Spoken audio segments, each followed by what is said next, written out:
Assalamualaikum warahmatullahi wabarakatuh. Selamat pagi teman-teman semua. Semoga teman-teman semua sehat walafiat ya. Nah, melanjutkan materi tentang klasifikasi perpustakaan. Kalau kita kemarin sudah membahas tentang prinsip dasar DTC ya. Di antaranya ada prinsip dasar desimal dan prinsip dasar susunan dari umum ke khusus. Nah, kali ini kita akan membahas lanjutannya karena prinsip dasarnya kan ada 4 ya. Nah, hari ini kita akan membahas mengenai prinsip dasar disiplin dan prinsip dasar hierarki. Nah, baik teman-teman, prinsip dasar disiplin. Prinsip dasar disiplin merupakan penyusunan dan pembagian divisi berdasarkan pada spesialis ilmu pengetahuan atau disiplin ilmu gitu ya, atau pada cabang ilmu pengetahuan tertentu dan bukan pada subjeknya. Nah, sehingga bisa dikatakan bahwasanya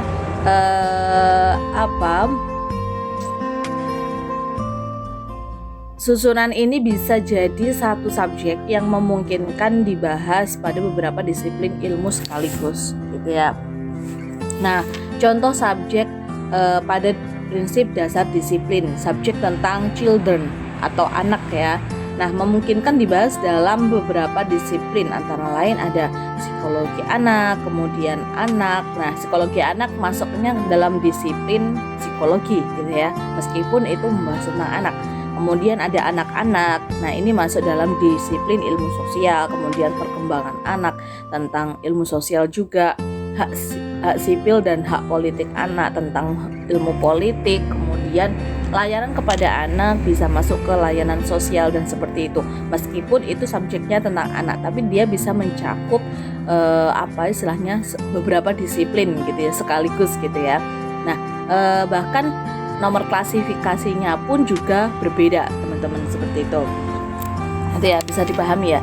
Jadi seperti halnya misal agama, moderasi agama, kemudian perbandingan agama, kemudian ada toleransi agama. Nah, seperti itu. Jadi subjek tentang agama, namun dia mencakup, memungkinkan dibahas pada beberapa disiplin ilmu sekaligus gitu ya. Nah, kemudian yang keempat adalah prinsip dasar hierarki.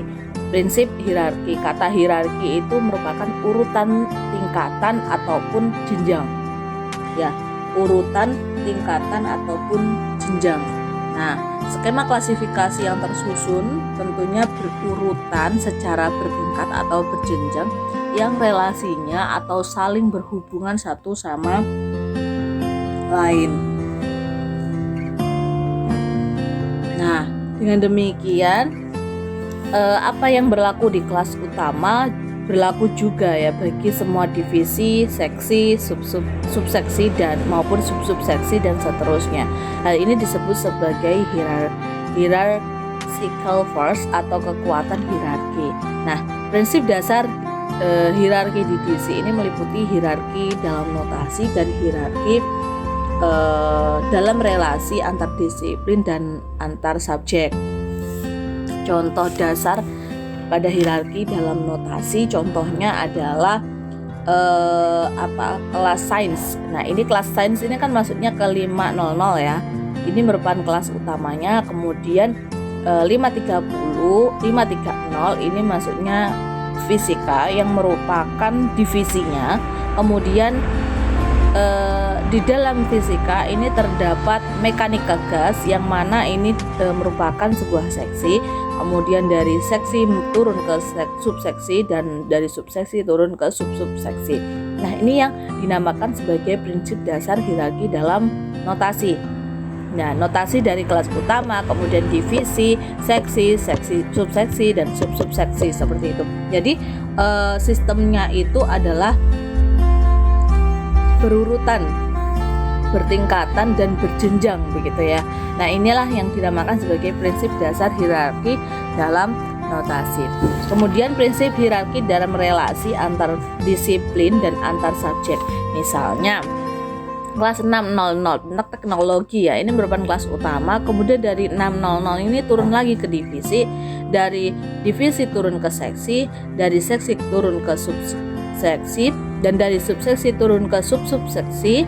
Kemudian ada lagi juga subseksi, di bawah seksi ada subseksi, turun lagi ke sub-subseksi, ada lagi subseksi, turun lagi ke sub-subseksi, dan turun lagi ke sub-subseksi. Jadi ini merupakan contoh dari prinsip hierarki dalam relasi antar disiplin dan antar subjek. Nah,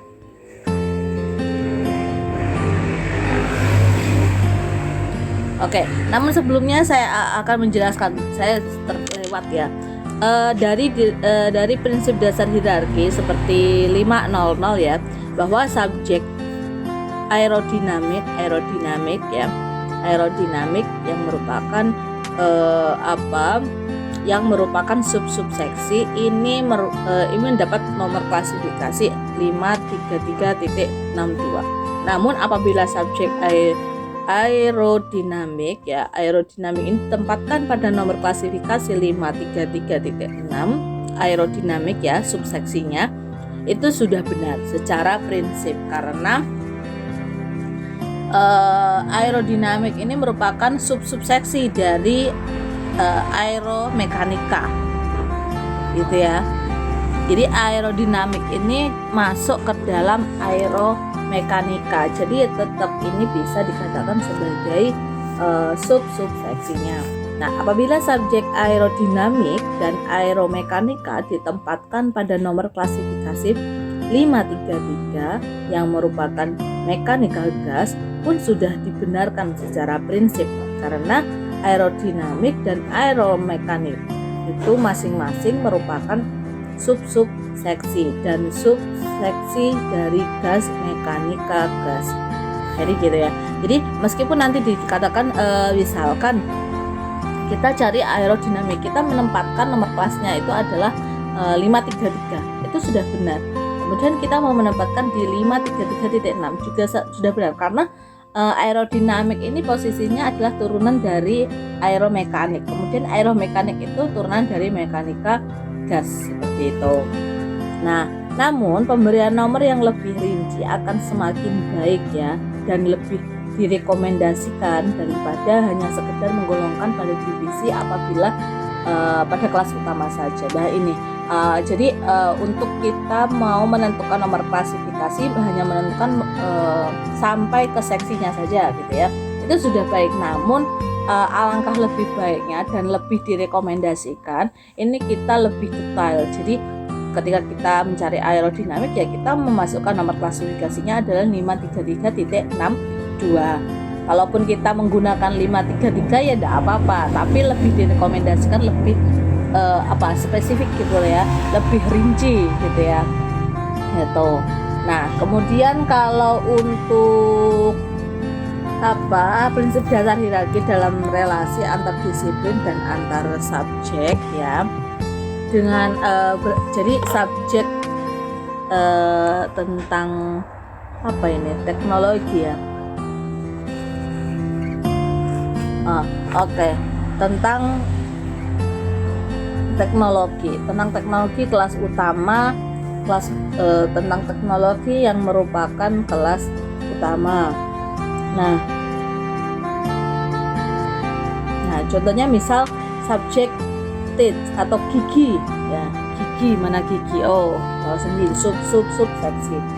Nah, subseksi ini mendapatkan nomor klasifikasi 611.314. Nah, apabila gigi ditempatkan pada nomor klasifikasi 611.31 di mulut ya, itu sudah benar secara prinsip, dikarenakan gigi merupakan subseksi dari mulut. Bisa dipahami? Nah, begitu juga apabila gigi dan lidah dan mulut ini ditempatkan pada nomor klasifikasi 611.3 ya, yang organ pencernaan. Ini sudah benar secara prinsip, dikarenakan gigi lidah merupakan subseksi dari organ pencernaan gitu ya. Nah, demikian juga mulut juga merupakan subseksi dari organ pencernaan. Nah, misalkan nanti ada tentang mulut. Nah, kita mengklasifikasikannya di nomor kelas 611.3. Itu tidak apa-apa secara prinsipnya, gitu ya. Nah, demikian halnya apabila subjek organ organ kardiovaskular ya, organ kardiovaskular atau organ pernapasan atau juga ada organ pencernaan. Ini ditempatkan pada nomor klasifikasi 611 anatomi manusia, gitu ya, anatomi manusia. Itu pun juga sudah dibenarkan secara prinsipnya karena organ kardiovaskular, kemudian organ pernapasan dan organ pencernaan, ketiganya itu merupakan subjek yang berkedudukan sebagai subseksi dari disiplin anatomi manusia, gitu ya. Jadi organ kardiovaskular, kemudian organ pernapasan dan organ pencernaan ini juga bisa masuk atau kita kelaskan ke 611 secara prinsipnya, gitu ya. Nah, itu. Namun sekali lagi, tentu saja pemberian nomor kelas yang lebih rinci akan semakin baik dan lebih direkomendasikan daripada hanya sekedar menggolongkan pada divisi apabila pada kelas utama. Jadi penjelasannya, penyusunan notasi dan nomor klasifikasi dalam divisi itu prinsip dasar desimal, prinsip dasar susunan, dan dari umum ke khusus ya, atau prinsip dasar disiplin. Dan hari ini kita bahas prinsip dasar hierarki yang semuanya berkaitan secara logis antara satu dengan yang lain sebagaimana tadi dan kemarin saya jelaskan. Jadi prinsipnya, kalau prinsip hierarki itu adalah turunannya, meskipun nanti kita misal mencari tentang tentang subjek gigi gitu ya. Nah, itu kan merupakan subseksi gitu ya. Tapi kita ini masuknya ke mulut aja karena gigi dan lidah itu masuk kategori mulut gitu ya, kelompok mulut gitu ya. Kemudian misalkan mau dimasukkan ke organ pencernaan ya enggak apa-apa, tetap boleh, tapi alangkah lebih baik dan lebih direkomendasikan ini lebih detail. Jadi kalau kita cari tentang mulut, maka ya kita cari yang subseksi, jadi seperti itu. Jadi tepat sasaran lah istilahnya, seperti itu. Ibaratnya kalau kita ke pasar, kita mau cari kentang gitu ya, kemudian kita hanya istilahnya hanya menunggu di depan. Nah, kita kan nggak tahu kentangnya itu bentuknya seperti apa. Pokoknya saya beli kentang kayak gitu. Nah, seperti itu. Jadi itulah yang dinamakan prinsip hierarki dalam relasi antar disiplin. Mungkin itu ya teman-teman ya, terkait penjelasan tentang prinsip dasar DDC. Yang penting kita tahu istilahnya dasarnya dulu ya. Dasarnya dulu kita harus tahu dari mulai prinsip dasar desimal, kemudian prinsip susunan dari umum ke khusus, kemudian prinsip dasar disiplin dan prinsip dasar hierarki. Itu kalau kita sudah tahu dasarnya, insya Allah akan mudah dalam kita menentukan nomor klasifikasi, gitu ya. Oke, itu saja penjelasan tentang prinsip dasar DDC. Semoga bermanfaat. Tetap semangat. Kurang lebihnya saya mohon maaf. Wassalamualaikum warahmatullahi wabarakatuh.